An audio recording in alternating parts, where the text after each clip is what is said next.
si tu reviens vers Allah et que tu persistes. Mais revenir vers Allah, c'est Ouais. pas juste faire la prière de façon machinale, de façon juste En tu fait, vois, administrative. en Faut fait, que tu- j'ai plus rien dans le cœur. Excuse-moi. Oui, j'entends. En fait, j'ai plus rien dans le cœur. Je suis blasée de la vie. Ouais. D'accord, Enfin, voilà, quoi. je comprends, j'entends ce que tu dis. Après, moi, enfin, j'ai dit à la personne ce que j'avais trouvé, voilà. Et, enfin, voilà, que ça avait nuit aux personnes. Et voilà, quoi. Et moi, bien avant ça, enfin, pour me guérir, c'est vrai que je suis tombée sur des charlatans, mais j'ai fait de mal à personne, tu vois. Ils m'ont dit de faire des trucs, je savais pas, tu vois. Oui, Moi, bien même ça, sûr. je regrette. Mais c'était pour ma santé, c'était pas pour faire du mal à quelqu'un, tu vois. Ma sœur, Allah, il est capable de te pardonner. Bien sûr, oui, il connaît Allah ton intention. Et c'est juste que tu ne savais pas et que voilà, alhamdoulilah, c'est très bien, Allah, ne t'inquiète pas pour ça.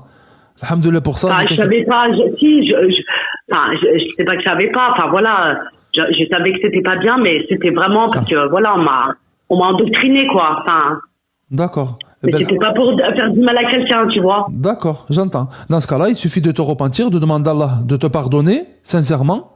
Lorsque tu es en prière, lorsque tu es en prosternation, ou même autre, même là, quand tu es debout, même prosternation, c'est le moment où on est le plus proche d'Allah, donc multiplions les invocations, ce que nous dit le prophète alayhi salatu wassalam. Mais, je te dis, moi, pourquoi je te dis ça, en fait, ma soeur? Parce que je te dis la vérité. La prière, ça libère. Mais la prière, c'est pas juste administratif. C'est pas un enchaînement de mouvements. La prière, c'est un mode de vie.